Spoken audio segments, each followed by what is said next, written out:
날마다 쓰는 나의 신앙일기 TV 데일리 큐티 나무향기입니다.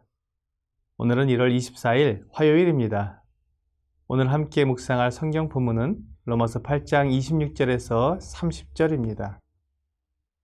이와 같이 우리 성령도 우리의 연약함을 도우시나니 우리는 마땅히 기도할 바를 알지 못하나 오직 성령이 말할 수 없는 탄식으로 우리를 위하여 친히 간구하시느니라.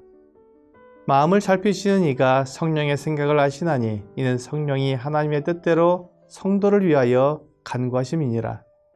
우리가 알거니와 하나님을 사랑하는 자 곧 그의 뜻대로 부르심을 입은 자들에게는 모든 것이 합력하여 선을 이루느니라. 하나님이 미리 아신 자들을 또한 그 아들의 형상을 본받게 하기 위하여 미리 정하셨으니 이는 그로 많은 형제 중에서 맏아들이 되게 하려 하심이니라.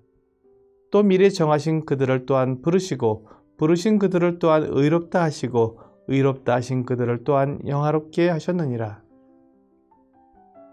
오늘 본문에는 하나님께서 우리를 구원하신 목적이 나타나 있습니다. 29절에서 하나님이 미리 하신 자들을 또한 그 아들의 형상을 본받게 하기 위하여 미리 정하셨으니 이는 그로 많은 형제 중에서 맏아들이 되게 하려 하심이니라 라고 말씀하신 것입니다. 하나님은 많은 아들들을 두고 싶으셨습니다. 그래서 예수 그리스도께서 맏아들이 되고 믿음으로 하나님의 양자가 된 우리로 그리스도의 형상을 닮게 하셨습니다. 이와 같이 하나님의 양자로서 예수 그리스도를 닮는 것이 구원의 목적입니다. 에베소서 4장 15절에서는 오직 사랑 안에서 참된 것을 하여 범사에 그에게까지 자랄지라 그는 머리니 곧 그리스도라고 말씀하고 있습니다. 모든 일에 그리스도에게까지 자라라고 말씀합니다. 이것은 그리스도의 형상을 본받으라는 것과 같은 말입니다.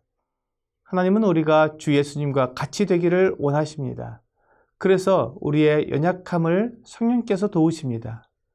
지금 이 썩어질 몸을 가지고 영원하신 하나님의 아들의 형상을 담는 것은 매우 어려운 일입니다. 그래서 성령께서 우리를 위해 아버지 하나님께 친히 간구하십니다. 우리의 기도 내용을 살펴보면 우리가 마땅히 하나님께 구해야 할 것을 구하기보다는 구하지 않아도 될 것들을 구하고 있는 것을 알 수 있습니다. 하나님은 우리가 이 세상에서 잘 사는 것을 위해 기도하기보다는 하나님의 뜻을 위해 기도하기를 원하십니다. 하나님은 우리가 주 예수님을 본받게 되기를 원하십니다. 우리가 기도해야 할 내용은 바로 이것입니다. 하지만 우리는 이런 기도를 어떻게 해야 하는지 잘 모릅니다. 그래서 성령님께서 우리를 대신하여 말할 수 없는 탄식으로 친히 간구해 주십니다. 성령님은 우리가 그리스도를 본받기 위해 필요한 것이 무엇인지 잘 아십니다. 성령님은 하나님의 뜻이 무엇인지 정확히 알고 있습니다. 그러므로 각 성도들에게 무엇이 필요한지 알고 그것을 기도해 주시는 것입니다.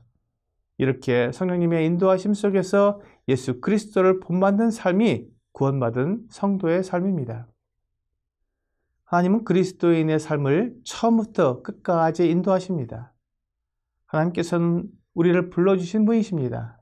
예수 그리스도의 복음으로 하나님의 사랑을 깨닫고 믿음으로 하나님께 나올 수 있도록 우리를 불러주셨습니다.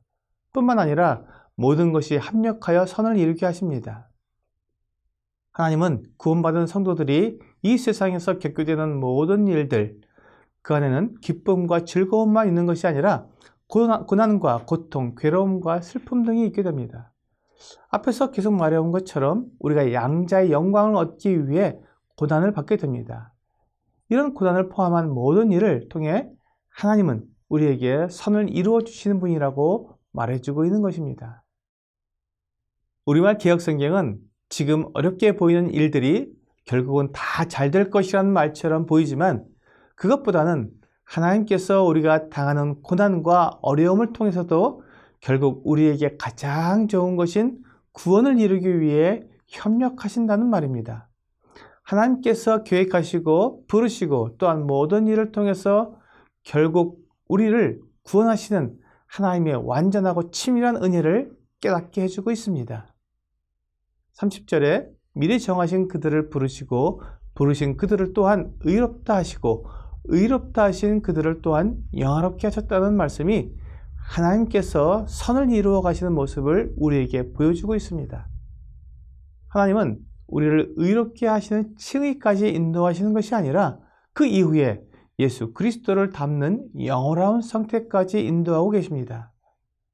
우리가 이 세상에서 사는 동안 결코 영화로운 모습을 이룰 수는 없지만 주 예수 그리스도께서 다시 오시는 날 우리가 호련히 변화하게 될 것입니다. 죄와 상관없고 더 이상 고통과 슬픔이 없는 완전한 몸으로 변화하여 주 예수님과 함께 영원히 살게 될 것입니다. 골로새서 3장 4절은 우리 생명이신 그리스도께서 나타나실 그때 너희도 그와 함께 영광 중에 나타나리라고 약속해 주십니다. 하나님은 우리가 구원받았을 때 바로 이렇게 완전한 모습을 가지게 하시는 것이 아니라 조금씩 그리스도의 형상을 담기 위해 자라가도록 인도하십니다. 사실 이렇게 성장하는 것은 성화의 모습입니다. 성화의 마지막이 그리스도를 닮은 영화로운 모습입니다. 그래서 바울이 여기에서 강조하고 싶은 것은 그리스도의 영이 있는 사람은 그리스도의 모습으로 변하게 된다는 것이기에 이 성화를 건너뛰고 영화를 바로 말해준 것입니다. 오늘의 적용 질문을 보겠습니다. 내가 예수 그리스도의 형상을 본받기 위해 해야 할 일은 무엇입니까? 예수 그리스도의 형상을 본받기 위해서는 예수 그리스도께 없는 것들을 가지려고 애쓰지 말아야 합니다. 우리는 이 세상을 나그네처럼 살아가야 합니다. 물론 이것이 아무것도 가지지 말라고는 무소유를 말하는 것은 아닙니다.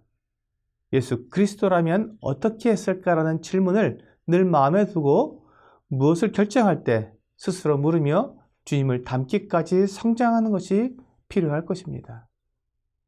오늘 내 삶에서 우리 주 예수 그리스도께서 어떻게 하셨을지를 스스로 물으며 성령님의 인도하심을 받아 주님을 닮아가는 여러분과 제가 되기를 주 예수님의 이름으로 기도합니다.